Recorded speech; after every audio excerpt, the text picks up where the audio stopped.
나눌 말씀은 말씀 제목은 우리 함께 크게 외쳐볼까요? 자, 시작!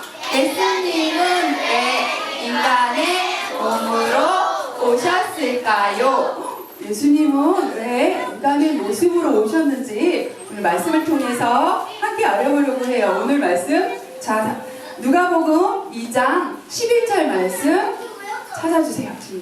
누가복음 2장 11절 말씀 찾아주세요. 말씀이 두 절인데요. 먼저, 자, 입으로 찾는 거 아니고 눈으로 찾는 거죠. 자, 누가복음 2장 11절 말씀.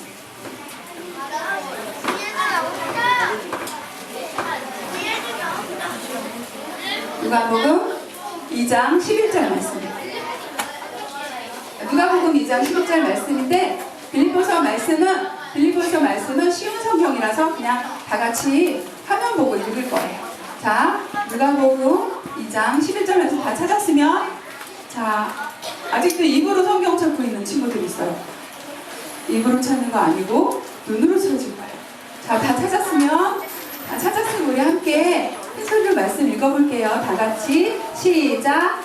오늘 다윗의 동네에 너희를 위하여 구주가 나셨으니 곧 그리스도 주심이라. 누가복음 2장 11절 말씀. 아멘.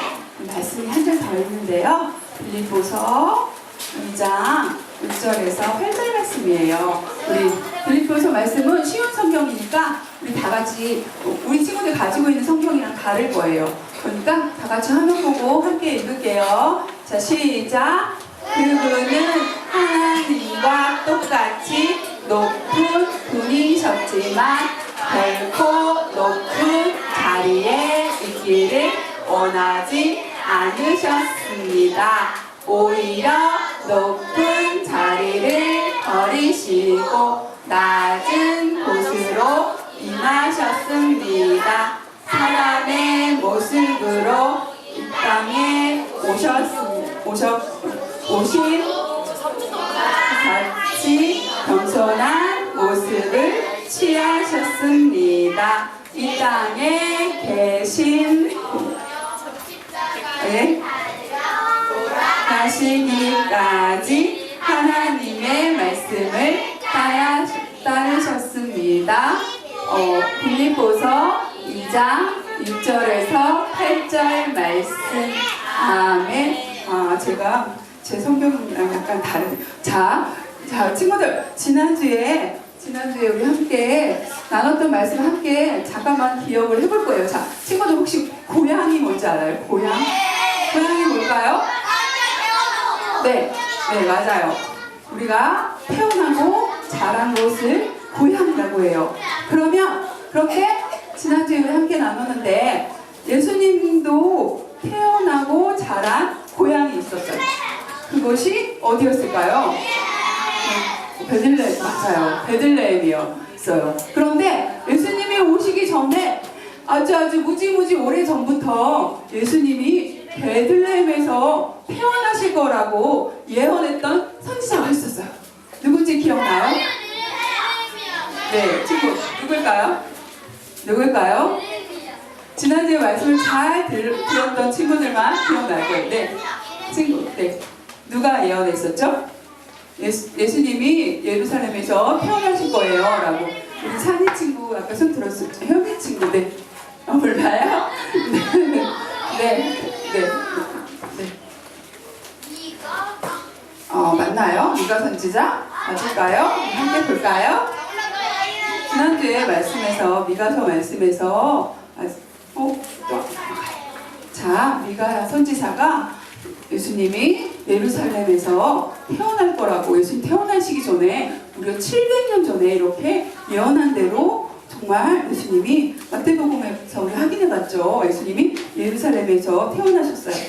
예루살렘은 이스라엘에 있는 아주 작은 시골 마을이었어요. 그런데 하나님의 아들이신 예수님이 왜 이렇게 작은 시골 마을에서 태어나셨을까요? 그것도 예수님은 초라한 마구간에서 태어나셨어요. 와, 우리 친구들 이 자리에 있는 친구들은 마구간에서 태어난 친구는 한 명도 없죠? 네, 마구간에서 태어난 친구 혹시 있어요? 한 친구도 없죠? 맞아요. 마구간에서 태어났어요? 네, 네, 네. 맞아요. 아마 친구들은 깨끗한 병원에서, 깨끗한 시설이 있는 병원에서, 네, 거기 마구간에서 있는 태어난 친구 있어요? 자, 우리 친구, 자, 마구간에서 태어났다고요? 자, 아마도 우리 친구들은 깨끗한 병원에서 이렇게 시설이 좋은 데서 태어나서 예쁘게 목욕을 하고 아주 푹신푹신한 침대에 예쁜 모습으로 누워 있었을 거예요. 그런데 예수님은 예루살렘에서 그것도 마구간에서 태어나셨다고 말씀하고 있어요. 그것도 누우실 곳이 없어서 말구유가 뭔지 알아요, 친구들?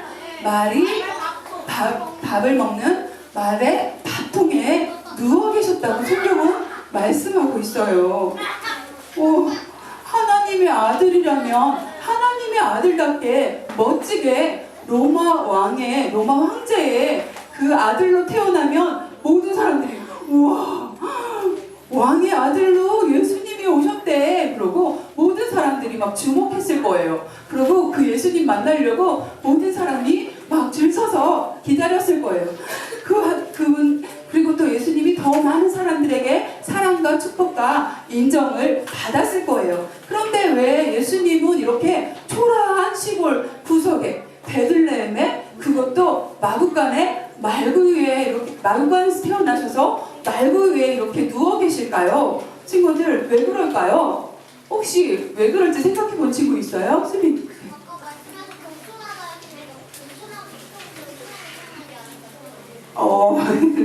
그런가요? 겸손함을 보여주기 위해서. 그래요. 그럼 우리 한번 수빈이가 얘기한 그 말씀이 맞는지 함께 알아봐요. 예수님은 왜 이렇게 초라한 모습으로 세상에 오셨을지 우리 빌립보서 말씀 우리 함께 나눴는데요. 첫 번째는 예수님은 하나님과 똑같이 높은 자리에 앉아 계실 분이었대요. 하나님과 똑같이 영광을 받으실 그런 분이었대요. 그런데 그 자리를 버리고 아주 초라한 인간의 모습으로 이 땅에 오셨다고 성경은 말씀하고 있어요. 그것은 하나님의 뜻에 철저하게 순종하기 위함이었다고 성경은 말씀하고 있었어요. 하나님은 저와 친구들을 구원하기 원하셨어요. 하나님은 하나님과 관계가 끊어진 이 세상의 모든 사람들을 위해서 예수님을 그렇게 사람의 모습과 똑같이 인간의 모습으로 낮고 겸손한 모습으로 이 땅에 보내시려고 하나님이 계획하고 계셨는데 예수님은 그 하나님의 뜻에 철저하게 순종해서 인간의 모습으로 오신 거예요. 그리고 자, 두 번째는 이렇게 초라한 모습으로 인간의 모습을 입고 오신 것은 구원의 모든 기회가 모든 사람에게 주어졌다는 것을 알려주시기 위함이었어요. 자, 두 번째 이유가 뭐라고요, 친구들? 두 번째 이유가 뭐라고요? 모든 사람에게 구원이 임했다는 것을 알려주기 위해서 연약한 아기의 모습으로 오셨다고 성경은 말씀하고 있어요. 자, 죄송해요, 친구들. 자, 친구들, 예수님이 왕국에서 왕자의 모습으로 오셨다면 예수님을 만날 수 있는 사람들이 그렇게 많았을까요? 아무나 왕자를 못 만나잖아요. 왕국에 갈 수도 없잖아요. 그래서 예수님은 아주 작고 초라한 모습으로 그렇게 모든 사람들, 똑똑하지 않든지 부자든지 가난한 사람이든지 모든 사람이 예수님을 믿으면 천국에 갈 수 있고 구원을 받을 수 있다는 것을 전하기 위해서 이렇게 아주 작고 연약한 모습으로 오신 거예요. 세 번째 왜 예수님이 또 인간의 모습으로 이렇게 초라한 모습으로 오셨을까요? 예수님은 이렇게 인간의 모습으로 오셔서 아프고 고통당하고 슬픔당하고 인간이 겪어야 될 모든 것을 다 겪으셨다고 성경은 말씀하고 있어요. 왜 이렇게 다 겪으셔야 했을까요? 왜 예수님은 이렇게 아프고 고통당하고 배고프고 슬프고 왕따당하고 이런 거 왜 예수님은 다 겪으셔야 오셔야 했을까요? 우리를 구원하기 위해서, 우리를 이해하기 위해서 인간의 몸으로 오셔야지만 우리가 얼마나 아프고 고통받고 이 땅에서 힘들게 살아가는지, 그리고 우리가 죄를 지을 수밖에 없는 연약한 존재라는 것을 이해하시려고 인간의 몸을 입고 예수님이 이렇게 사람의 몸으로 오신 거예요. 그래서 예수님은 우리가 얼마나 연약한 존재인지, 우리가 이 땅에 살아가면서 얼마나 힘들고 고통당하는지 어려운지 다 알고 계셨기 때문에 십자가에 우리의 죄를 대신해서 돌아가신 거예요. 예수님이 십자가에 모든 인간의 대표로 이렇게 돌아가심으로 우리가 하나님의 보호하심과 인도하심을 받을 수 있는 그런 하나님의 자녀가 될 수 있었던 거예요. 자, 친구들, 예수님은 아이언맨이 아니에요.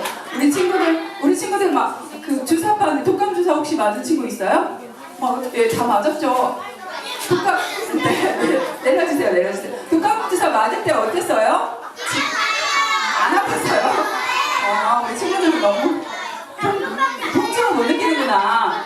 작은 바늘이 몸에 찔려도 몸이 너무너무 아파요. 그런데 예수님은 인간의 몸, 우리랑 똑같은 몸으로 오셨어요. 그런 예수님의 몸에 쾅 못이 박혔어요, 친구들.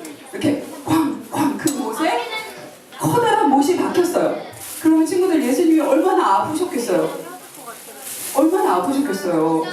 그렇게 우리랑 똑같은 사람의 몸으로 오셔서 우리의 모든 죄를 대신해서 돌아가시기 위해서는 연약한 인간의 모습으로 오셔서 우리의 모든 고통을 똑같이 당하시고 똑같은 사람의 모습으로 십자가에 그 고통을 받고 돌아가셔야만 우리의 죄를 용서받을 수 있었기 때문에 그렇게 연약한 인간의 모습으로 오신 거예요. 자, 이렇게 연약한 인간의 모습으로 오신 예수님, 그 예수님 때문에 우리가 죄에서 용서받고 하나님의 자녀가 되었어요. 그런데 왜 하나님은 하나밖에 없는 아들을 그 십자가에 이렇게 죽이시면서까지 우리를 구원하시고 하나님의 자녀로 삼으셨을까요? 우리는 그 구원을 받은 우리는 그럼 과연 어떻게 살아야 될까요, 친구들? 착하게, 정직하게. 자, 오늘 말씀에서 함께 알아봐요. 말씀에서 우리가 그러면 이렇게 예수님이 그렇게 고통당하시면서 우리를 구원하셨는데 우리가 어떻게 살아야 되는지 우리 말씀 함께 읽어볼까요? 자, 시작. 하나님께서는 미리 아신 사람들을 택하셔서 당신의 아들의 형상과 같은 모습이 되도록 미리 정하셨으니, 하나님께서는 우리 친구들이 이 자리에 우연이 아니래요. 미리 구원하실 사람을 택하셔서 그 예수님의 형상을, 예수님을 닮아가도록 우리를 구원하시고 이 자리로 인도하셨대요. 자, 우리가 어떤 모습, 예수님의 어떤 모습을 닮아가야 할까요? 바로 우리가 아까 수빈이가 얘기한 것처럼 하나님같이 높은 자리에서 영광 받으실 예수님이 겸손하게 이 땅에 오셔서 우리의 모든 고통을 대신해서 십자가에 죽으신 그 모습처럼 겸손한 예수님의 모습을 닮아가야 돼요. 자, 친구들, 겸손하다는 게 어떤 걸까요? 겸손하다는 건 어떤 것 같아요? 네, 수빈. 네. 마구 뽐내지 않는 것도, 예, 뒤에 친구. 겸손하다는 건 어떤 걸까요? 힘든 거 아니에요? 나이 거예요? 네. 자기를 낮추는 거. 네. 또, 아니에요? 자, 내가 조금 불편해도 다른 사람이 행복할 수 있다면 다른 사람을 먼저 배려하고 섬기는 모습이 우리 안에 있는 거, 그게 바로 예수님의 모습이에요. 자, 친구들이 가정에서 섬김의 모습으로 살아갈 수 있는 게 어떤 게 있을까요? 우리 친구들은 어떤 모습으로 가정에서 섬기면 좋을까요? 그러면 자, 그래서 선생님 모를 것 같아서 이렇게 그림을 준비했어요. 자, 이렇게 친구들이 이렇게 가정에서 부모님을 바쁜 엄마를 도와서 우리가 할 수 있는 우리 친구들 방은 우리 친구들이 청소할 수 있죠? 이렇게 작은 일 못해요? 네, 할 수 있어요. 작은 거는. 또 피곤한 아빠를 위해서 아빠가 퇴근해 오셨을 때 엄마 청소와 설거지를 도와주고 또 피곤한 아빠를 위해서 안마해 드리는 거. 우리 친구들이 섬길 수 있죠? 이런 건 할 수 있죠? 못해요? 할 수 있을 것 같은데. 그리고 동생을 잘 돌봐주는 거. 이게 바로 우리가 할 수 있는 예수님을 닮아가는 모습이에요. 할 수 있죠? 네, 우리 12월 내내 우리 예수님 이야기를 나누고 있는데 우리 이번 주 한 주간 우리 친구들 집에 돌아가서 예수님의 그 겸손한 섬김의 모습을 닮아가는 우리 친구들 한 주간의 삶 동안 가정에서 가족들을 섬기는 그런 섬김의 삶을 살고 다음 주에 와서 어떻게 지냈는지 우리 함께 나눠주세요. 자, 혹시 오늘 말씀 들으면서 전 이런 걸 할 거예요. 저 이런 거 실천할 거예요 하고 마음에 결심한 친구 있으면 나눠주세요. 그럼 그 친구에게 칭찬 쿠폰 드릴게요. 네, 수빈이. 아, 누구랑요? 가족 모두랑요? 또 우리 친구는요? 네. 똑같아요. 네, 알겠습니다. 그렇게 한 주간 겸손한 모습으로 우리 가족을 잘 배려하고 섬기고 다음 주에 또 만나요, 친구들. 네. 우리 주기도문으로 예배 마치겠습니다. 주기도문. 자, 예수님을 닮아가는 우리 모두가 돼요. 자, 주기도문 하겠습니다. 아직 다시 이제 마음을 다시 다잡고 자, 주기도문 자, 함께 할게요. 자, 시작. 하늘에 계신 우리 아버지